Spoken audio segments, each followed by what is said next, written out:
Hello, everyone. Welcome to this edition of Writer's Chat. We're really excited today to talk to you about proposals and one-sheets. However, our guest speaker, who is also one of our usual co-hosts, Bethany Jett, is not quite with us, but we hope that she's going to be popping in anytime now. So I'm Johnnie Alexander. I have asked everyone to stay on for now, and we're going to just sort of talk about book proposals. I just had a volunteer in the chat to share her one sheet, and yes, Dory, if you can share that, that would be great. I may need to make you co-host to share. I don't know for sure if that's how that works. I just made Melissa co-host. And now, Dory, I cannot even find you on my screen. She disappeared. She did disappear. She disappeared. But anyway, we're going to be talking about proposals. And Dory, if you're able, just go ahead and pop that in whenever.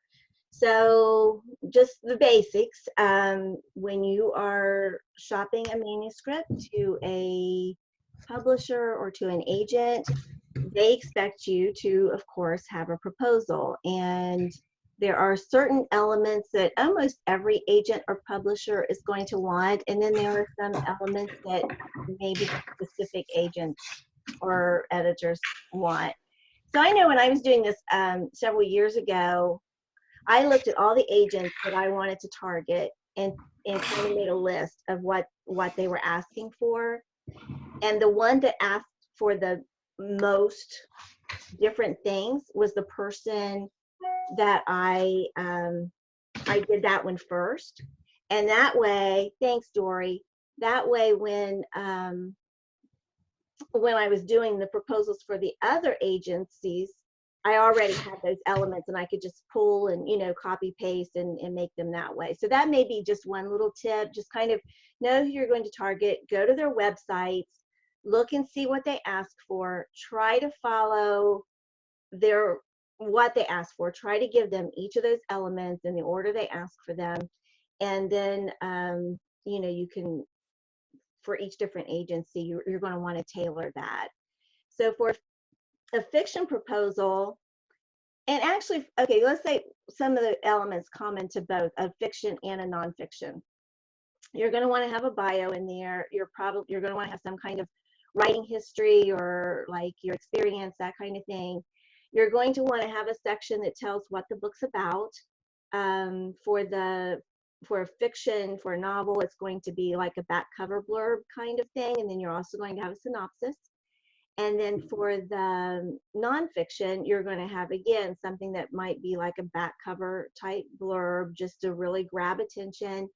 And then instead of a synopsis, you're going to have a chapter summary, which will mean not just chapter titles. If you have, you know, I'd assume you have chapter titles, almost all nonfiction books do, but also like 2 or 3 sentences, just a short paragraph about what you are going to talk about in each of those chapters.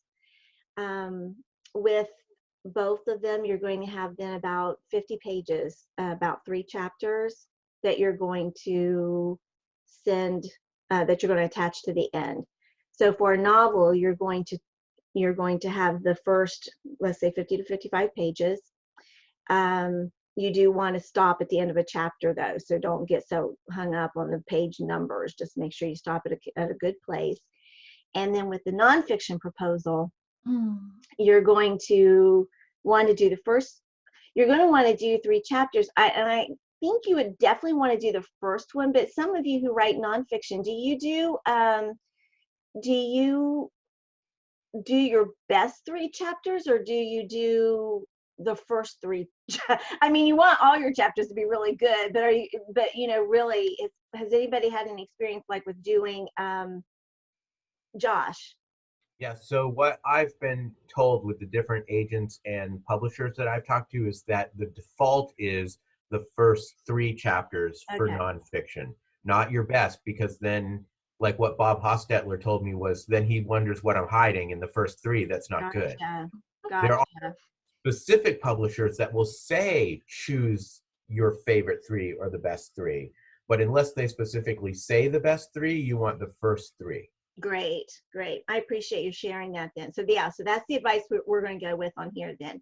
And again, it's very, very important to go to the agent's website. They all have them. I mean, if they're reputable at all, they're going to have a website. Every publisher is going to have a website, and look to see what you need to do and what they expect you to have, and try to follow it as closely as you can. Also, marketing. Every fiction, nonfiction, you're going to have a marketing section, and you're going to have, you know, platform information, again, speaking engagements, maybe things that you think you can do to promote your book, specific things, specific ideas. And then you may have a one sheet. So Dory, do you want to bring your one sheet up again?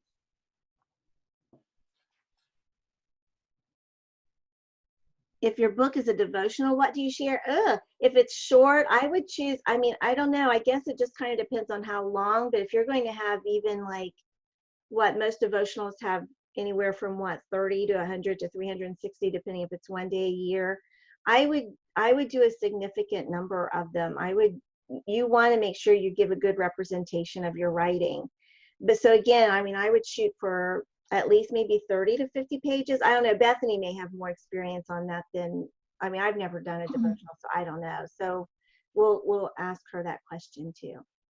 Okay, so this is Dory's one sheet, and we see the title of her book, and we see what looks like a pretty lengthy synopsis. So Dory, can you scroll up a little bit so we can see what else you've got on there, or make it so we can see the whole page at once? All right.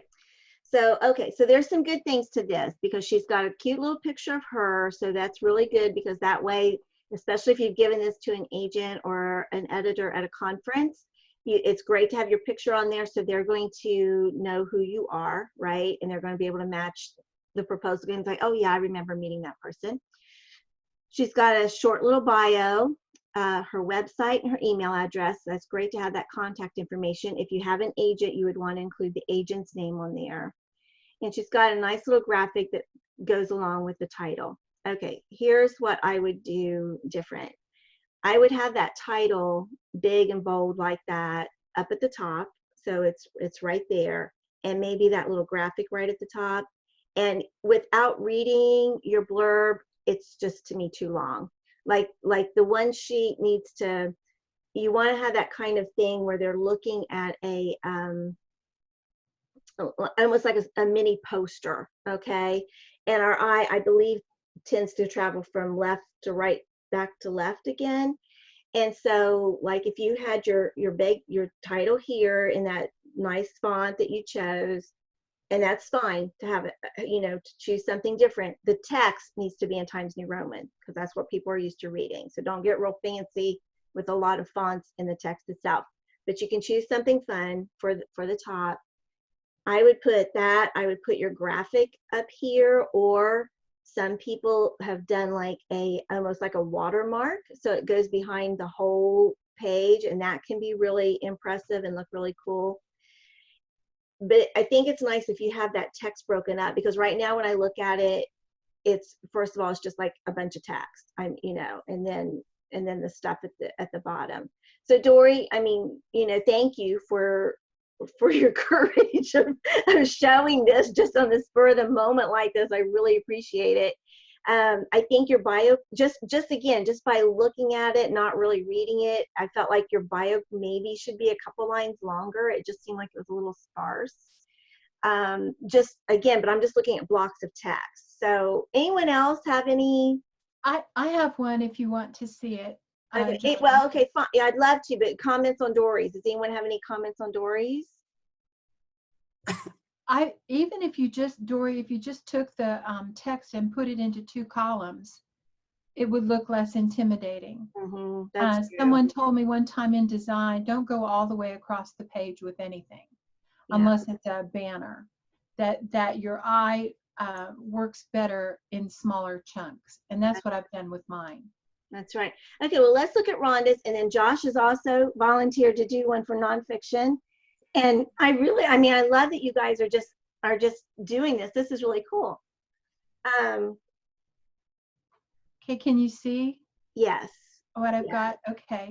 Okay, Rhonda, tell us why you have chosen the elements that you have chosen, and let's kind of Well, go a different direction here. First of all, let me show you. Can you see that now? Can you see the whole sheet? Yes, that's what I want to see. Okay. Yeah. So, and the wording isn't as important to me as the look of the overall sheet. One thing you cannot see is I've taken this same image here and I've ghosted it behind the whole thing with a severe screen. A screen makes it wide out, you know, so it's very pale in behind the whole thing. So I made this image myself with some images off of my lead character is a blacksmith. The I is the bad guy, and this is the innocent heroine, okay? So I did what you said, Johnnie, that I've taken a large font that I chose because to me it looks kind of Middle English type thing. And then I put a quote from my manuscript that represents kind of the theme of the book. So it says, "You'll not regain what was stolen from you if you lose your head over a woman." Okay? So a real kind of pithy excerpt. And then I have a longer excerpt, but here, this is what I was talking about, Dory. If you have columns and blocks, I think it works better. So here's an excerpt straight out of my book. Here's the blurb that I wrote, that kind of that back cover blurb. Then I've got details about the manuscript, what genre it is, how many words, what my target audience is, and when I plan to have it ready after I'm contracted. Then my bio, I just did lines, almost like bulleted lines, and not a paragraph. So it has my writing credits mostly. And then this manuscript has won a couple of awards. So I've got the graphics there that were provided to me for those awards. And then my contact information is down here at the bottom. And I do have my picture. And if you notice, part of good layout is balancing things out. You look at the page like you set it on a scale. And so this graphic is larger, but there are more of these. And if you put a line down the middle, it should kind of look balanced. It does. It does. I'm glad you've got the manuscript details because I forgot about that element, and that is a very important element to have on your one sheet, because we really didn't even say this, but the purpose of a one sheet is for an editor or an agent to take a look at it and to be able to skim. They are probably not going to read the whole excerpt. They may or may not read the whole blurb, but they're going to skim it. You know, you've got 15 minutes. They may read it. You really want to catch their attention. So you want it to be eye-catching. You want it to look nice. I love that Rhonda's got this pithy quote, as she put it, because, you know, if she hands this to me, that's probably the first thing I'm going to read.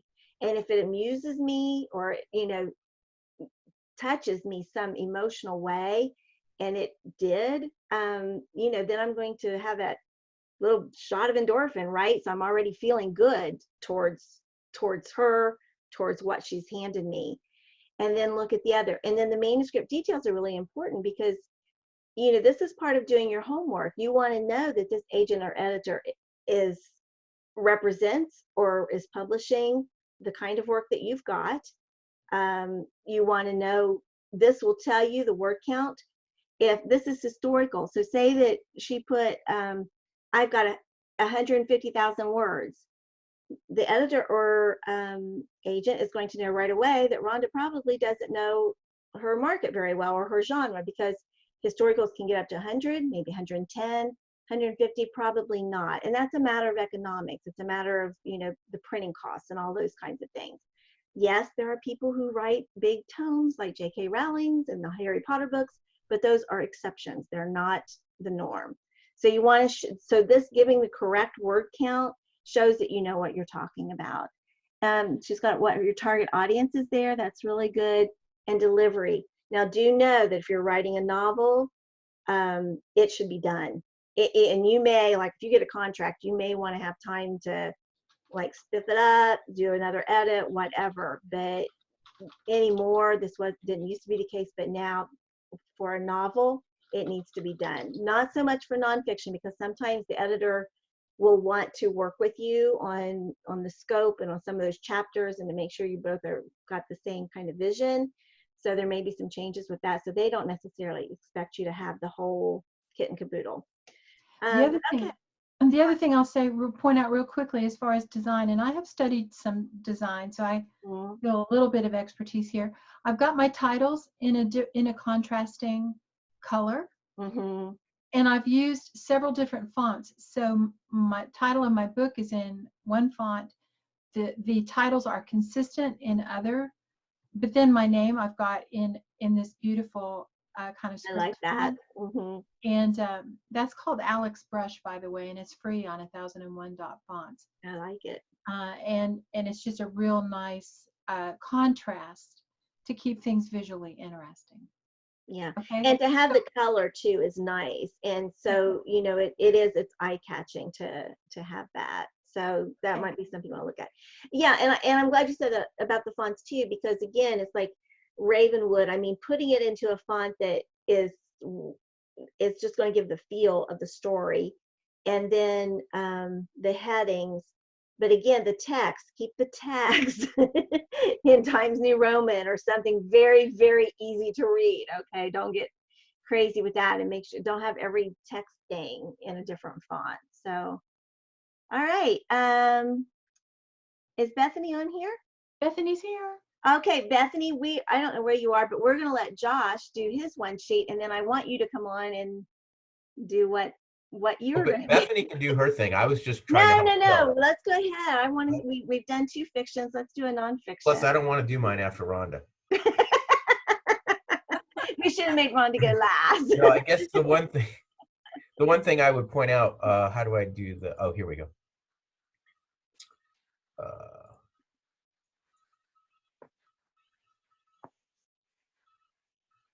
Oh, good. Oh, this is great. Okay, just looking at it, just like not even reading it, just that first glance, this is really cool. I mean, it's like a little mini poster, right? That's what you're wanting to go for. So Josh, tell us about what you put here and why. Well, obviously I put the title up front, and there is a dog that's featured in the nonfiction story. So there's a picture of Franklin. And then we're supposed to have a picture of ourselves with a bio, and I separated that out by color so that it was clear where the division was. There is a tagline that I wish was a little bit bigger, but it didn't quite fit. So the tagline is, "The first miracle of Franklin's life was that he lived." Oh, wow. Then there's a description, but the description, rather than focusing on the story, although it does focus on the story, but because this is nonfiction, there's a focus on what is the need that's sort of hidden in there, like what's the secret need of the reader that's going to be answered within it. And then also, because it's nonfiction, I have over here an example of the Christian themes that are covered in the text. So it says over 100 Christian themes, including adoption, anxiety, blessings, discipleship, fear. That way you get a glimpse of all the different things that the book covers. So you've got the details of the book, you've got the title, you've got a tagline or a hook, a description of what the book is about and how it's going to help you, then author biography and picture. I love it. That looks really, really cool. I love the way you've got your little box, the colors that you chose to use, the idea of doing the themes is great. And again, I mean, when you guys heard Josh read that little tagline, I mean, didn't your heart just sort of go, and that's what you want to find. That's wonderful. Does anyone else have anything they want to talk about Josh's? No, you guys did a great job. I'll just say you have nothing to be ashamed of. No. No, that is beautiful. Thanks. Yeah, that's great. It was very eye appealing. It was, even though you wanted your tagline to be bigger, I think everything, to look at it, to me, I was just, especially with the dog at the top, I was just immediately drawn in. So you did a good job. And the title is great too, isn't it? Mhm. Bethany says that in the comments. All right, does anyone else have one? And Bethany, why don't you pop in so you can, so I know that you are actually here and let you kind of take over. There you are. Does anyone else have a one sheet they want to share? This was fabulous to see these. So, and I hope it gives you some ideas on what you can do for yours. All right, sweetie, what do you want to do? I can show you the most terrible one sheet ever. Okay. It was mine. I knew that. I don't know that it's the most terrible one ever, but again, but it helps sometimes to know what not to do, right? To see that. And again, like when one sheets first started, you could tell they were sort of made on people's computers, and just sort of stuck. And now you are just seeing this more professional look. But I know people make money, and it's nice, to have that service to make one sheets for people. But on the other side, as a writer, when you're usually on a pretty tight budget, it's like, trying to make your own or find a good friend or something, because to spend I know people charge $65 to create a one sheet, and it doesn't take. Can I say something about that too? Yes, please. So I would think, now I'm a person who's pretty good with computers and graphics, and people have paid me to do stuff in the past. But when it comes to the one sheet, this is like your one opportunity to convey your entire book on one sheet of paper. And if you hire someone to do that, they are not going to know your book unless they're reading your whole book ahead of time. How are they going to actually encompass the feeling of the book that they haven't read? I agree. And you're still going to have to write the text. You are. So if you've paid somebody, I don't want you to feel bad.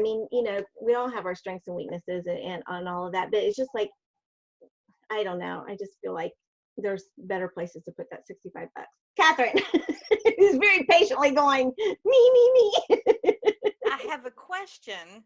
With everybody looking now at numbers, not just numbers, engagement on platforms, is that something that we should be considering putting on our one sheet so that the agents and the publishers know what kind of base we were working from? Let Bethany answer that, because I honestly don't know. If it's impressive. If it's not impressive, I wouldn't put it there. I would let it go. Okay, so what is the magic impressive number?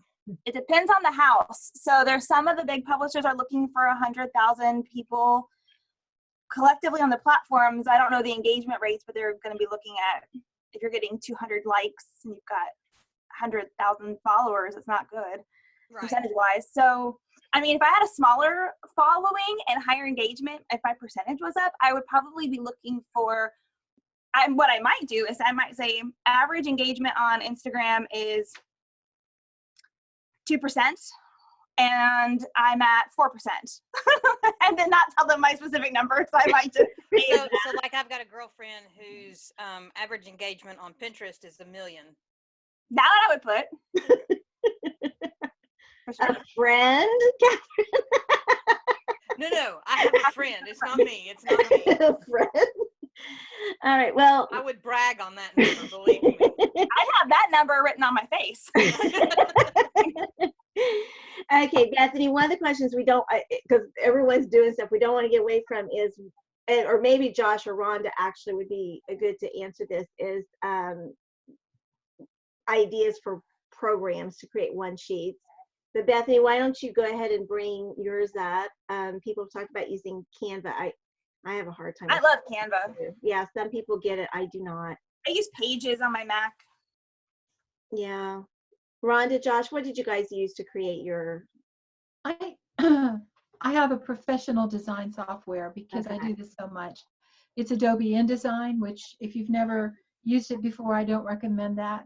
But some people in the chat are talking about Microsoft Publisher, and it is more graphics friendly than Word, meaning you can grab a picture and drag it around and that kind of thing. Yeah. The nice thing about Publisher, and I used it before InDesign, is that there are templates. And I love templates because you just pull it up, and if there's a picture there, that's where you put your picture, and it has some built-in features that will make it look more professional. I will say this, I would never try this in Word. And you know I love Word, but Word is for writing. It's not really very graphics friendly. You could do it, but you'd be bald by the time you were done because you would have pulled out all your hair. So Publisher comes with, it is a part of Microsoft Office Professional. So some versions of Office do not include it, but it's also very inexpensive to buy just one off. If you go online, you can probably get a version of Publisher for $50 to $100. Josh, what do you use? What did you use to create yours? Most of the layout, or all of the layout, was done in Publisher, but I did, to get the round author photo, I did that in Photoshop and then saved it as an image with a transparent background and then brought that in. But I did the layout in Publisher. Okay. So hopefully, but I do use. I understand you don't necessarily like Canva, but I have found it very useful. If not for actually designing, for stealing ideas. Oh, for sure. For all my presentations, they have the templates, and it's like delete out what you don't need, download it, and build. That's a good place to start. Build on top of it. I honestly think I just haven't used it enough, so I'm not that comfortable with it, but I think that if I was using it more, it probably would make a difference. If you're comfortable in Canvas, stay with Canva and you can do it. That's great.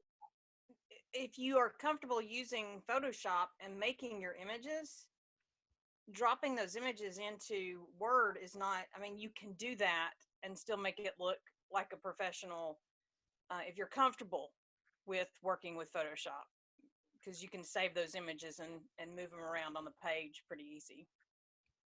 If you have Word, go ahead, Catherine. Well, you're going to be making something that you're printing out and handing out. It's not going to be sent to somebody. Right. So as long as it looks good on the paper, it doesn't really matter how you get it there. Cut and paste if you have to. Like literally cut and paste if you have to. I will say with Word, your images only move around if you have the text wrapping right. If you don't have the text wrap settings right, you'll drive yourself nuts. So you have to be sure that the text wrapping is set to square. If you don't know what that is and you get into trouble, just email me. If you have Word Perfect, you can also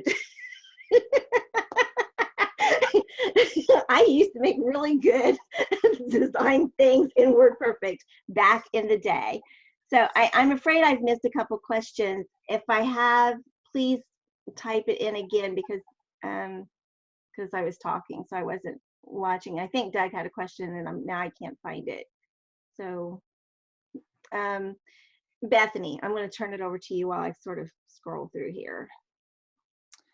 Okay, well, I saw just a question come in. Okay. For Apple, I use Pages. I love Pages. I use it for a lot. I don't use it for writing, but I use it for anything else.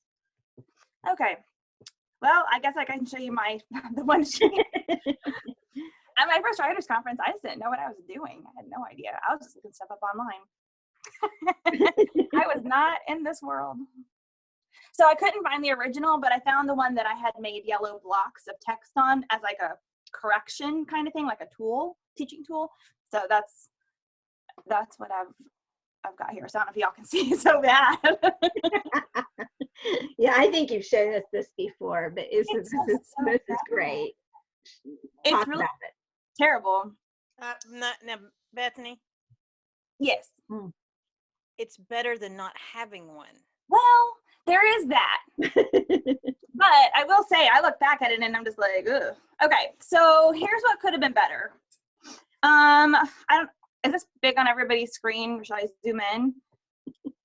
Like over here, having a professional email handle probably would be better, even though my last name is in the beginning of it.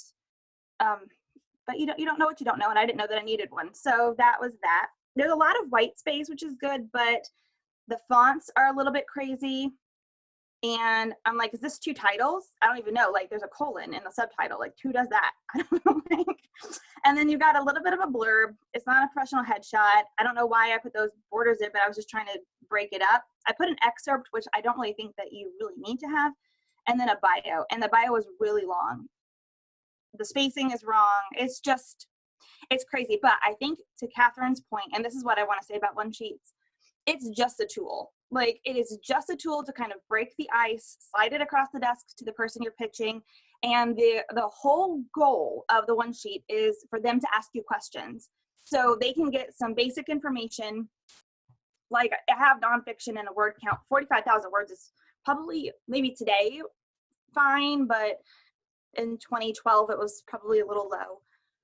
But it's basically like, if they look at this, they get some basic information. You're not wasting time during your 10 or 15-minute appointment answering the stuff that could be on the one sheet. And then you can start talking about whether or not this would be a good fit for the publisher or what.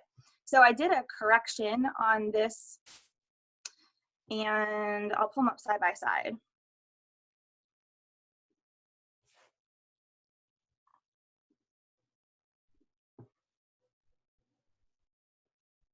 Is this showing both one sheets for you guys? That's much better. Yes, it's showing both of them. It is. It's better. But looking at, this was a while ago, I would probably move my circle headshot up onto that red line just to cut. I like to layer shapes and things. So I'd probably do that. And I don't know. I mean, I was just taking the information off of this and sticking it over here. But I think I'd move it down to that box with your, like, maybe kind of like Josh had his. Yeah. yeah. Yeah. So that's, I don't know. It's really just a tool. Like, don't go crazy over them. And then I've got a couple of links over on, I used Pages for this, like this. And then what we're doing is we're doing like this conference prep 101 series right now on our Serious Writer blog. So that's the one sheet link that I just stuck in here. And then we've got one for proposals that we just launched this week as well. Just to kind of, I don't know, give some information. It's really, hopefully going to be valuable. There's links to other people's one sheets on there. We've got a quote from an agent and an editor on at least the one sheet one, kind of talking about preference. And then we've talked to agents and editors, you know, at conferences when we're bringing them in, asking them, like, do you want us to have people bring one sheets? Is this something you want us to send out and let them know to prepare in advance?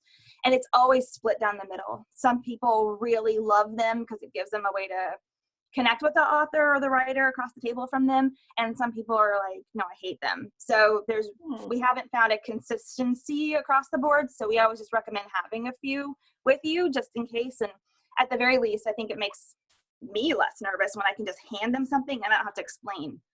It's like a text. It's like, you didn't have to call me. You could have just texted that. It's kind of what the one sheet is. It's the text. Here's the abbreviated version. And then we can decide if we want to have a phone call in person. The other thing with the one sheet too that makes it really handy, and you want to take more than one, is that rarely will an editor or an agent at a conference take your manuscript or even your proposal because they've got, you know, things in their suitcase already and they don't want to get the weight limit. They just don't want to do that. They might take your one sheet, and actually don't be offended if they don't, because again, lots of times they just, you know, don't want to add to the paper they take home. But if they do, that's probably a pretty good sign that they really are truly interested. So, yeah. Yeah. Doug had asked about borrowed platform and putting that on the one sheet. Again, I think if it's significant, put it on there. Like, I wouldn't draw attention to anything low. Like, right. If it's not impressive, I wouldn't put anything on there at all. Like, if, like, let's say you're best friends with like a celebrity and they're gonna like promote your book, I would have that at the very top of my one sheet. So-and-so has said that they will send this out to X number of people on their Facebook page 5 times or something. Like, oh, that's a game changer, maybe. That's the kind of, I might list it that way. Yeah. Okay. The low end of the numbers to share. Thousands and thousands. You still need thousands and thousands. The thing is, when they look at the one sheet and if they're interested, they will start asking you those kinds of questions. And yeah. Just like if you've ever been on Shark Tank and they start asking, or not been on, watch, if you've ever watched, has anyone here ever been on Shark Tank? If you've watched it and you know that they start asking about, excuse me, revenue and numbers and all these kinds of things, and the people that don't know it, you know, it's not good and they can be chewed up and spit out. So you want to know your numbers and be prepared to say them. I love what Bethany said earlier about knowing your engagement. So it's not just the numbers, but how many of those people are actually interacting. So, you know, I could say I've got so many, like I've got about, not quite, but getting close to 3,000 newsletter subscribers.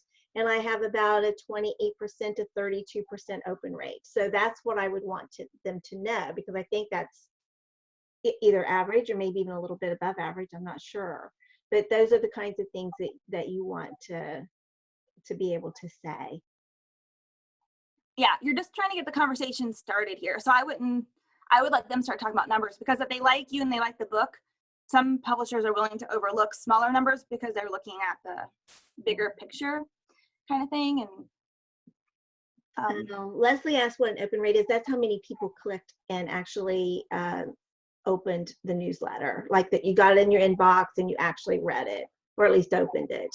So the mailing programs have a way to check that. They also can like if you've put links, they can tell you the percentage of people that clicked on your various links in your newsletter.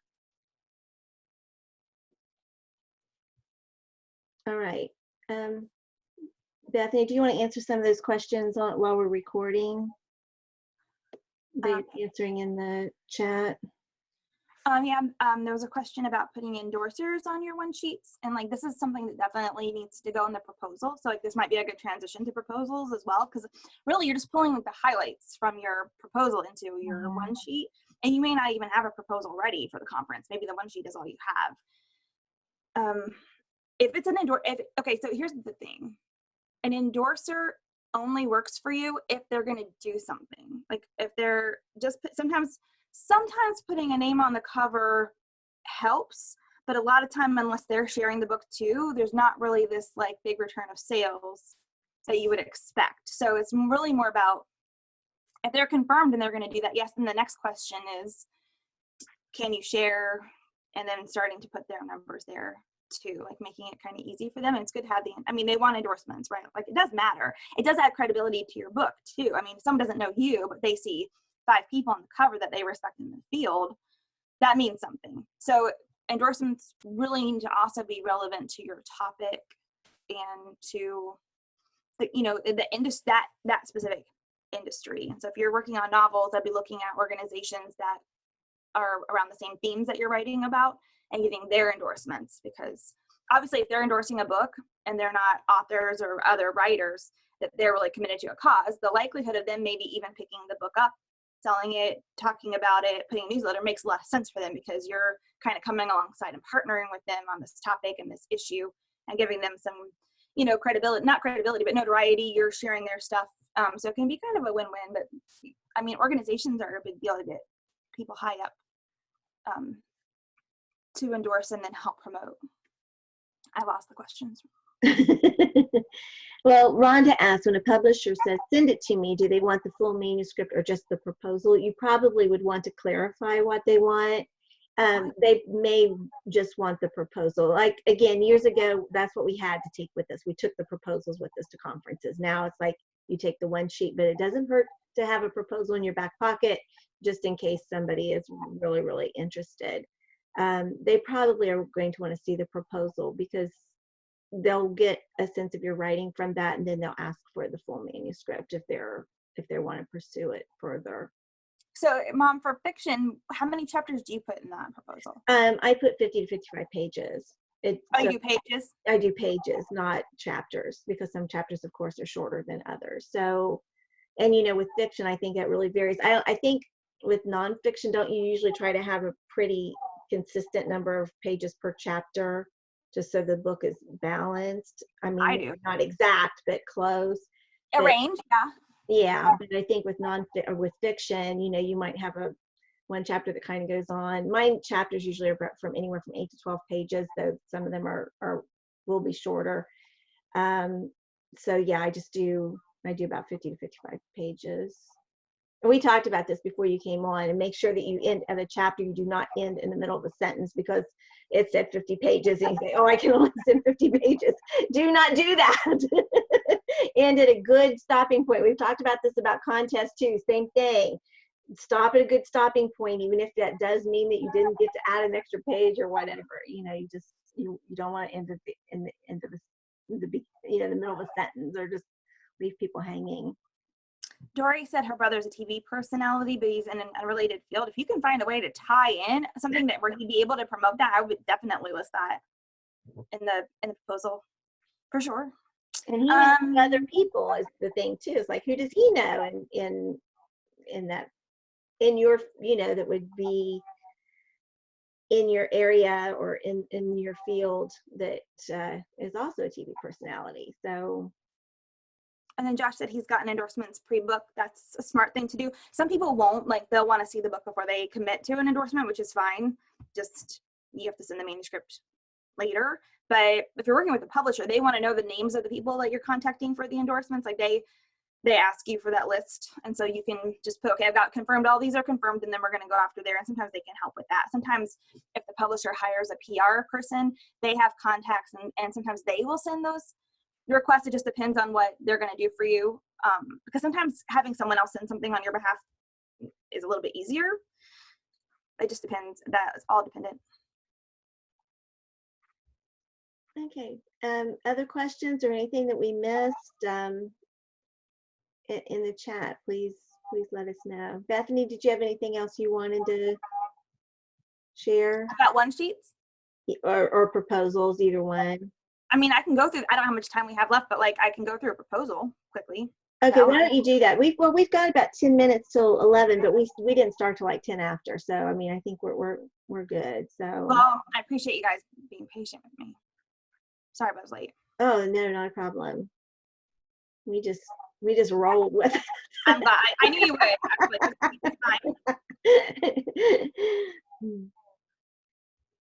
All right. Okay, so we talked, before you got on, we talked about some of the basics of proposals, both for fiction and nonfiction, and some of the differences. So some of this may then, we may be sort of being repetitive here, but that's okay. Oh, I don't want to be repetitive, so let me know. Well, let's just go on because it'll help to actually see it. Does it need to be bigger? I was just trying to get it all on one page on my screen, but I can zoom in. Mom? Yeah, I would make it bigger. I mean, I can't see. Okay. Woohoo. Okay, so this is an outlined version of a proposal. It's where you could print this out and then kind of walks you through it if someone's not staying there, kind of going through the pieces, which is why there's this note about purple and light gray. But all right, so your title page, that's just gonna have all your information. I wouldn't get caught up on titles because you can put optional titles somewhere else in there. Just put whatever title you think is gonna be best. I mean, they have the right to change that anyway. You probably will. Or they'll try. Can't talk about that on camera. Okay. Let's talk about that in the after party, though. Fighting your battles. Choosing your battles. Choosing your battles. Yeah. Okay, so then the overview, I think, is probably one of the most important sections for a nonfiction proposal. It's always first on my proposals and the ones that we do for our clients, and then the ones that I give Kyle to send out to with his format. So basically, okay, so Dory said something about a synopsis. I think this replaces the synopsis where you would have maybe, I don't know, because I don't do fiction, but no, I don't know. I don't want to answer any fiction. The overview, basically what you're telling the publisher is, this is a problem, here's the solution, I'm the person to write the book, and this is why it's needed now, and this is what the reader's going to get. So you're kind of giving all of that in your overview, really just making a case for why this book is needed, and again, why you're the person to write it. Yes, I think by today or tomorrow, it will be available for download on that proposal blog. We went ahead and published it early, but we're going to stick those links in there so you can just download them straight from the website. So you can get we have a fiction one, which is actually my mom's, because she's really great at them, and then it's not fiction one. So yeah, but let's talk about, like, this is something that you've set up. This is your proposal outline. We did talk earlier about looking to see what an agent or a publisher requires, but if you do this and you've got all these elements, this is going to give you a start then to plug those in for the agent or publisher that you're actually targeting. And mine, that she's going to show is the Steve Lobby, because that's who Tamla Hancock Murray's my agent with Steve Lobby Agency. So this is what they want. And fortunately or not, I don't know how you look at it, he wants a lot. So lots of times if you're targeting someone in the Steve Lobby Agency and you do everything they have, you probably are going to have all the elements that you would need for anybody else that you're targeting, because they just really have a lot of things that they ask for. Mm-hmm. Okay, go ahead. Sorry. Oh. And then we have an approach and a takeaway. I mean, I think those are, I mean, I don't want to like be explaining things. People are like, just move on. So like, I guess if you've got questions, throw them in the chat. But the approach is, I think a lot of times in a nonfiction proposal, you're kind of repeating yourself in different ways because you don't know where they're going to look. And most people don't read proposals straight through. What's really interesting is that when Kyle does agent editor panels, and I've seen this done at other conferences as well, one question that he'll ask every agent and editor is, where do you start reading in the proposal? And like it's split, like almost 100% of agents and 100% of editors start like in or near the same spot. So the agents almost always will say they go straight to the marketing section because that's their job, is can I market this person to a publisher? And then they go look at the writing. A lot of the editors say they go look at the writing, and if that person can write, then they go say, okay, now can we market them? So it's still two most important parts of the proposal, but they look at it in different ways because they have different jobs, which is, I think, is very interesting. But then the overview one, some people, they'll say they read straight through, but most of them don't. Oh, can I just say something else as while you're going through this? Remember too that this proposal, it is a sales document. So like you're getting all these things, and actually even just these questions that Bethany has put in this is really good to answer, even if it doesn't show up in the exact proposal you're sending to a particular agent or publisher, because this is going to make you sit down and really know your book. You're going to have to answer these questions. And then when you do interviews, this is probably the same kind of information that an interviewer is going to ask. And you're going to have those concise answers already there. But here's what happens. So you give your proposal to the agent sends it on to a publisher. The publisher takes that proposal to the publishing board, where salespeople are looking at it, marketing people are looking at it, other editors are looking at it. And that's why all this information has to be in here, because all these people are going to be looking at it, and it's like, this is what they're going to be making a decision on each step of the way. And then even like for fiction, sometimes the art department might be looking at it to see, like, looking at the synopsis to see, how we're going to create a cover or something. So this is such an important document. It's not just to get your book, it's to get your book sold, but it's going to be used even after your book is sold by different people in the publishing industry, in the house. I will say we sold one of our books without a proposal, and we were so excited about that, but it was actually really hard because then we had to go back and actually recreate proposal elements because we didn't know where the book was going. And we didn't know if they were going in the same direction that we thought we were going, because there was no piece of paper to go back to and say, this is what we agreed upon. So it was really hard. And a lot of the elements we had to go ahead and figure it out anyway. So I'm just a big fan of proposals and sections of this for even if you're self-publishing. I think you've got to know some of this stuff too. So. Oh, that's a good point. It is. These are really good questions to go through. Yeah, even if you're self-publishing, it'll help you with your marketing. You do. And even before you write the book, it's just, I mean, like I said, we had to go back and do this anyway. So it's like, do you have just do it? They take a long time. It is. Yeah. Target reader, you should know who your target reader is. Affinity groups would just be like the organizations I was talking about, or, maybe they might not be your target reader, but people that are going to be interested in your book too. And then like your manuscript details, this is a section that you would put onto your one sheet. Like it's nonfiction or it's historical romance, your word count, like all those kinds of details. This is where I put alternate titles. And then that little black sections right there should be F. And then any sections that your book is going to have, you're basically outlining for them how the book is going to be laid out. And this does come into the sales department at that pub board. How much is this book going to cost? If you want pictures in your book, it has to be in here when they make that decision, because you cannot go back later and say, I want pictures. They've already cost laid out those costs. So all of that has to be here. They may say no to pictures, but at least you have a chance to get them in. So all of that needs to be kind of in your manuscript details. These are just options, just options and things that you can use. Your marketing plan is pretty big. You want your bio. I would put another headshot. I've got one on the cover, but then also in the bio section again. Headshot, your bio, your publication credits. Let them know where you have spoken. If you've got numbers on how many people were at the events, go ahead and list them so they can see kind of the range of audience that you're drawing in when you're doing your speaking. And then the number section, this is important. I mean, you can combine things. So if you have a lot of people on like your Facebook business page or your author page, but not a lot of friends because you're really keeping that more private, you could combine those two numbers. You could say my total on Facebook, personal and business is this. And then sometimes if you like, I don't have some of these, just don't put them on there. And you can do like total people across all social is this. You're just kind of looking for that high number. But I would go ahead and start tracking like today, how many people do you have on these platforms? And then in a month, 2 months, 3 months, go through and see how much you've grown, because those are numbers and stats that you can put in your proposal too, just to show like, okay, I know it's small, but I'm growing it. Not I'm going to grow it, but I am growing it.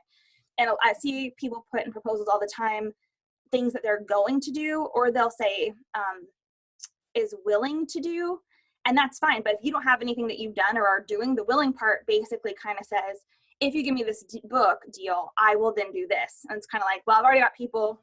You're competing against people who are already doing those things, so you lose at that point. So I would be trying to get as many, publishing credits or getting some things booked right away so that it could be in your platform. Comps. I saw a question about comps. There was a question, yeah. There's no. Hey, Bethany. Yeah.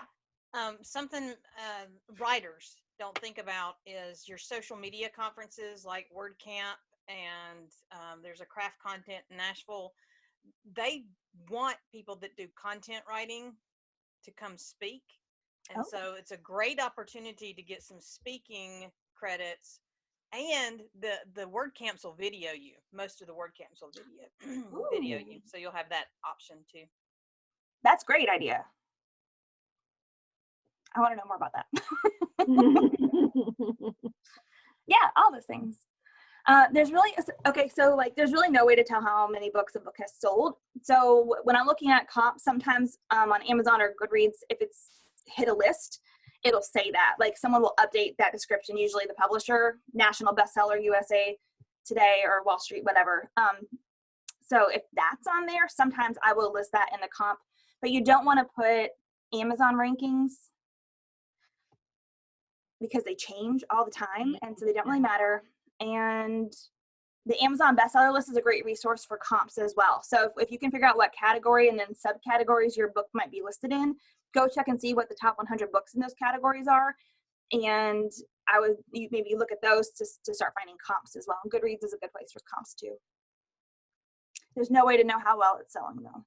The only people who know that would be publishers and people who pay for that Nielsen book scan data, and it's expensive. And except that if you're writing nonfiction and you're writing on a specific topic, you should know what major books are coming out on that same topic, because you do want to be able to say this is how my book is similar and how my book is different than this one. So if I was writing on finance, I would want to know, and money management, I would want to know Dave Ramsey's latest book and probably put that as a comp title, because I could say, here's how my book complements his, and this is how it's different, so that, people would also who read his books would want to read mine too, right? Yeah, I thought she was asking for numbers. Oh, maybe, yeah, just, yeah, and that you're not going to know, but don't you have a story about that too, about you didn't put, when you did your Cinderella rule and you didn't put kissing, dating goodbye or something like that? I had that one in there. No, it was the editor that I was pitching it to asked if I had heard about this author and this book, and it was a dating book, and I was like, no, but it was like their best-selling dating book at their house, and I'm like, I didn't know what comps were. And I actually pulled up this week my proposal for the Cinderella rule, it's the worst proposal you've ever seen. Like, there's no comps at all. Like, Kyle was like, look how the industry has changed just in the last 7-8 years. I mean, that book got a contract, but there were no comps. Like, that wouldn't fly today, probably, you know, like in most situations, it's just everything is changing, you know? But that is it. But yeah, I'll scroll. you know what? If you hit the right place at the right time with the right project, sometimes it doesn't matter. But if you want to increase your odds, you know, put your best foot forward. These are the things that you want to do. Yep. So here's the tips for comps. We always said 3 to 5. Kyle makes us do 5. Now he's saying 10. Oh my gosh. Yeah, I hate comps. Yeah. I hate it so much. Typically, you don't want to use a self-published book in your comp list unless it's hit like a bestseller list. At that point, you can put it in there, but the publishers are going to be looking to see what publishers published this book. They're looking at their competition too. They've got their own world of drama that they deal with. And so you're kind of putting like, this is the book title, this is the author, this is the publisher, this is the year it released, and anything that you know about it, how is it the same, how is it different? So there's that. And then the marketing section is a lot more complex than what I just showed on here. This is just kind of like an outline kind of thing. And then chapter breakdowns for nonfiction are super important. This was really hard when we were trying to write Platinum Faith because we didn't have these. We had to write them after the fact. So this is one thing. If we have a client coming in who is self-publishing, we tell them, this is your homework. Go write chapter breakdowns for each of these chapters, because if you don't know where the book is going, the publisher doesn't know where the book is going. Nobody knows. No one knows where it's headed. And so some tips that I usually talk about for chapters, your common mistake, and I think this is first draft work, put your stories, you have personal stories, you have friends' stories that are going to go in the chapters because you kind of have an idea about how the chapters are going to be laid out. Put this, make a 2 copies of this. Have one copy be, okay, I'm going to talk about this, and this. The publisher and the agent don't need to see what stories that you're putting in there because it doesn't mean anything to them. Like if I put, you know, when Justin and I first met, they don't care about that. What they care about is, what is this chapter going to talk about for the reader? What are the takeaways? If you're going to the Christian market, I always put spiritual takeaway in my chapter breakdowns, so that if I can gear it towards maybe one verse or one biblical topic, they can kind of see in each chapter where I'm headed with that. That helps in the marketing later on too, because now you've got 14 or 15 spiritual takeaways. And then sidebars, we do a lot of sidebars, and that's a lot of your marketing too, like the resources, the fun facts, the tips, and all that kind of stuff. And then your sample chapters, Kyle makes us in 3, but every house might be different. So that's like the Cliff Notes nonfiction proposal outline. Do you want me to show yours, Mom? Sorry, I was muted so I could type. Yeah, because someone asked me to tell the difference. So a lot of it's the same. This is the book. This is the proposal for what became Where She Belongs, the first book in my Misty Willow series. So this is what they want. I mean, you can see there's a lot more, and some agents aren't going to ask for these 3 different things, but there's the concept, which is just like the one whole sentence thing, a sales handle, again, just one sentence. The back cover copy, actually, this was rewritten. This is not the back cover copy they actually put on the book, but it does give just a brief idea of the story. I'm trying to scroll and I can't. Oh, just tell me. Scroll up. Okay, it was complete at this time. They asked for the protagonist stakes.